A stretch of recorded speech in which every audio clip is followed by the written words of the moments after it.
Capítulo 16. Clarividencia positiva y negativa. El iniciado Rosacruz Max Handelen, el concepto Rosacruz del cosmos, dice que cuando los chakras del cuerpo astral giran de izquierda a derecha, la clarividencia resulta positiva. Asegura Max Handel que cuando los chakras giran de derecha a izquierda, la clarividencia resulta negativa. Los clarividentes ejercitados son positivos. Los medium videntes del espiritismo, llamado espiritualismo en México, son negativos. El clarividente positivo sabe manejar a voluntad su facultad. El clarividente negativo ve sin querer ver, y resulta siempre engañado por los tenebrosos. El crimen de Mamá Coleta ocurrido el 6 de febrero del año 1944 en la finca de San Francisco, barrio de Rodrigo, cerca de Cifuentes, provincia de Las Villas, isla de Cuba, es un ejemplo concreto de lo que es la clarividencia negativa y el mediumismo espiritista o espiritualista. El bohío de Mamá Coleta fue realmente el escenario del mediumismo, del espiritismo, de la clarividencia negativa, del incesto y del crimen.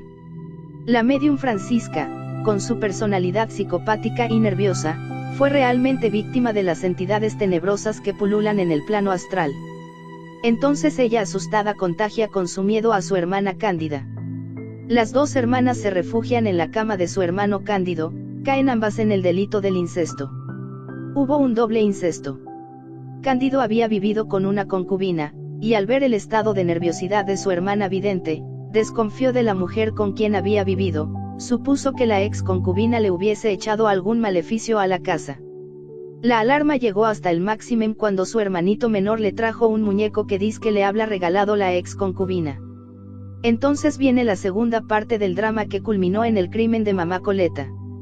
Cándido consulta a una santera que le hace un poco de ceremonias y limpiezas a la medium vidente a pesar de la oposición de Mamá Coleta, y por último declara como culpable de su desgracia al alma de un brujo llamado Barrueta. Después de todo la santera le confiere, a la medium vidente, el poder de alejar los maleficios. Esa medium con su clarividencia negativa realmente veía las entidades tenebrosas. Veía contra su voluntad. Veía demonios por todas partes. No podía controlar el sexto sentido.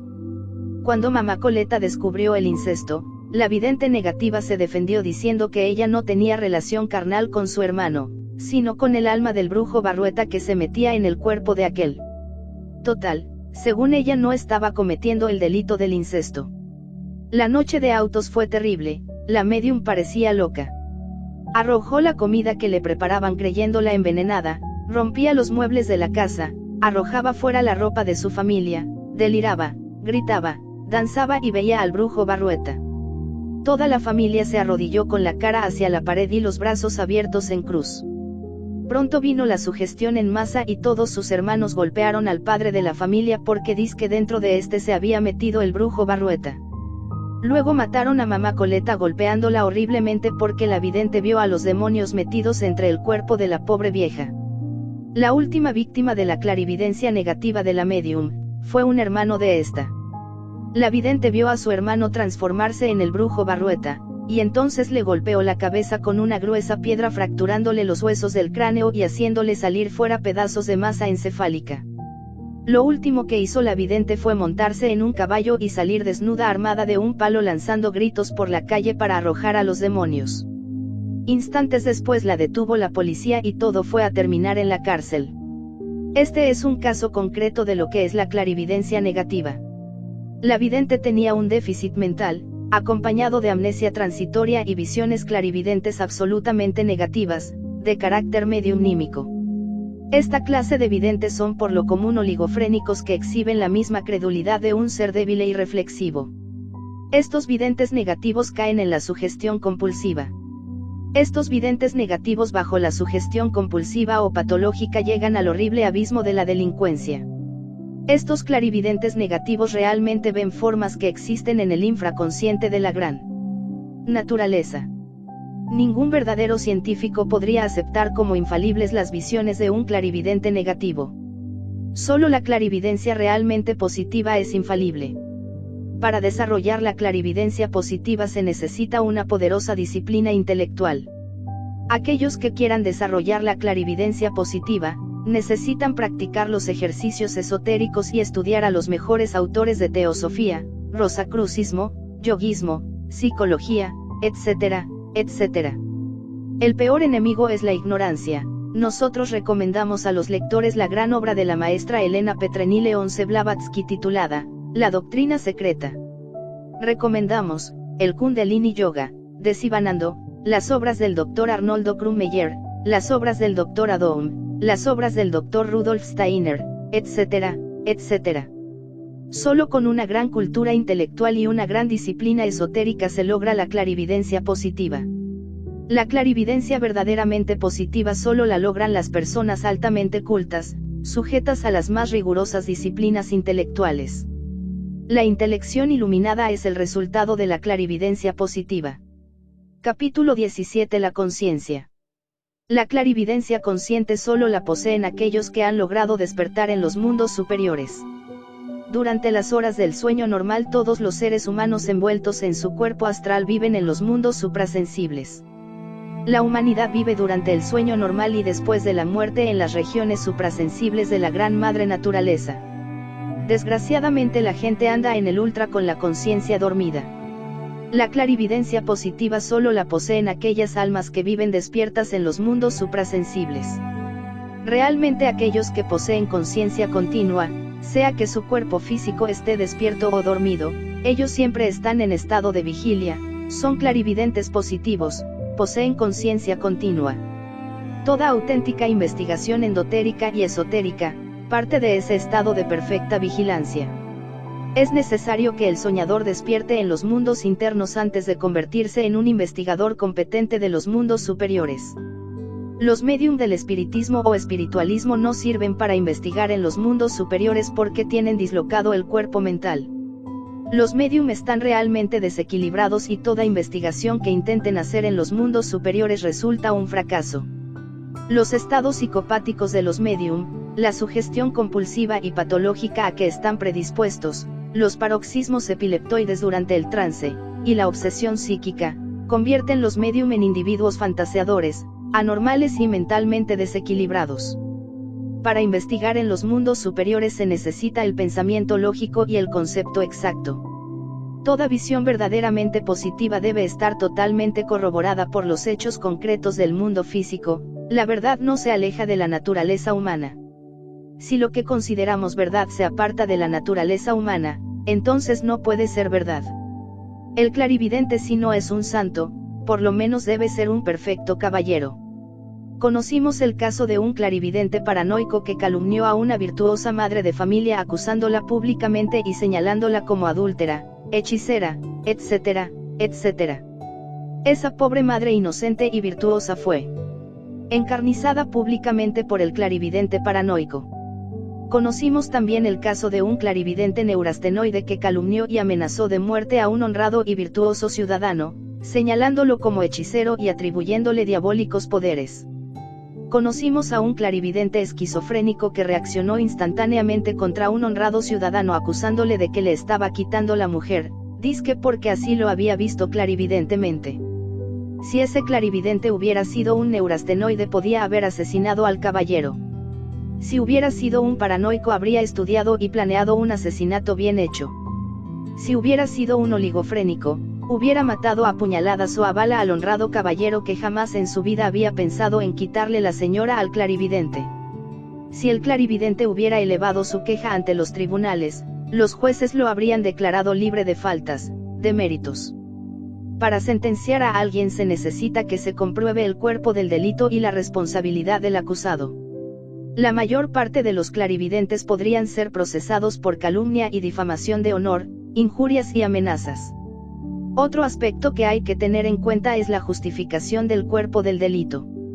Si no se justifica el cuerpo del delito en ninguna de las formas establecidas por los códigos de procedimientos penales, el acusado es inocente. No hagas a otro lo que no quieras que te hagan a ti.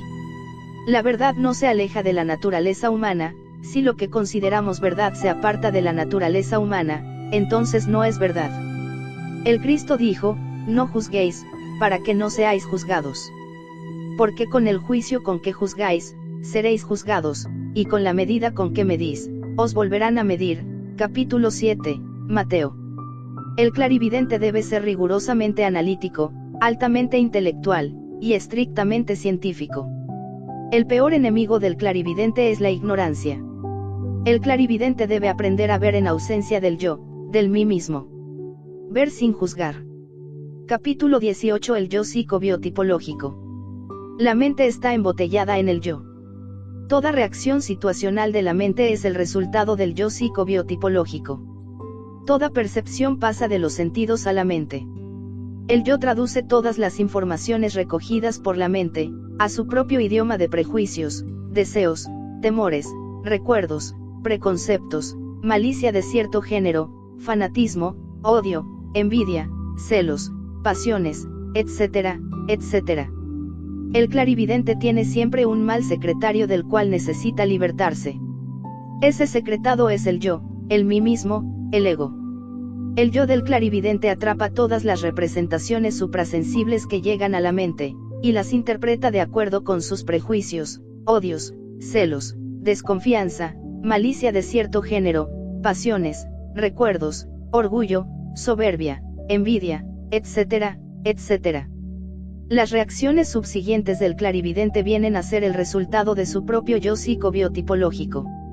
El clarividente paranoico es orgulloso, gusta estar aislado del pueblo, solo se trata con algunos pocos, es muy inteligente, astuto, desconfiado, se siente infalible, se cree a sí mismo un gran maestro, piensa que puede dominar el mundo, no le admite razones a nadie, solo él es sabio, grande y poderoso. Esta clase de clarividentes cuando reaccionan con odio, malicia, desconfianza, etc., etc. pueden llegar hasta planear fríamente un asesinato intelectual. El clarividente neurastenoide es de doble personalidad, tan pronto está haciendo oración y predicando cosas inefables, como insultando, o hablando de pistolas, puñales, guerra, videncia, etc., etc. Esta clase de clarividentes ante una representación desagradable reacciona calumniando, insultando, matando, etc. Cuando una de sus personalidades se siente acomplejada o humillada, pide perdón y habla con devoción para nivelarse. Logrado su propósito, entonces la otra personalidad reacciona con orgullo, ira, soberbia, violencia, traición, etc. Un análisis de fondo nos lleva a la conclusión de que Judas Iscariote era un neurastenoide. Judas era de doble personalidad, tan pronto sigue al maestro como está contra el maestro, besa al maestro y luego lo entrega, se arrepiente, y por último se suicida. Ese es el tipo neurastenoide 12. En el Cristo no existe el yo, el mí mismo. Cristo no reacciona ante las calumnias, bofetadas, burlas, amenazas, látigo, etc., etc. Cristo asombra por su terrible serenidad. Cristo crucificado solo dice, Padre, perdónalos porque no saben lo que hacen. En el Cristo no existe el yo y por ello no reacciona, ni juzga a nadie. Cristo es un perfecto clarividente que sabe ver con comprensión, sin juzgar, sin traducir, porque no tiene yo. Cristo es el clarividente que ve, comprende y sabe. Cristo es el Espíritu universal de vida encarnado en Jesús de Nazaret. El clarividente necesita aprender a contemplar las representaciones internas en ausencia del yo. Ver sin juzgar, sin traducir, sin preconceptos, sin fanatismos, sin pasión, etc. El clarividente debe ser altamente comprensivo. Un clarividente esquizofrénico con sus reacciones violentas instantáneas y terribles, puede caer en los peores delitos al reaccionar contra una representación desagradable. Un clarividente esquizoide hipersensible es por lo común triste, melancólico, autoconcentrado, introspectivo, posee ideas melancólicas, se cansa con todo trabajo intelectual, etc., etc. El clarividente esquizoide, si no es rigurosamente analítico, puede reaccionar ante una representación desagradable matando a otro y suicidándose luego. Un clarividente masoquista goza azotándose a sí mismo en presencia de las representaciones místicas, o haciendo terribles penitencias hasta morir. La clarividencia exige pensamiento lógico y concepto exacto. Para ser clarividente ejercitado se necesita equilibrio mental perfecto.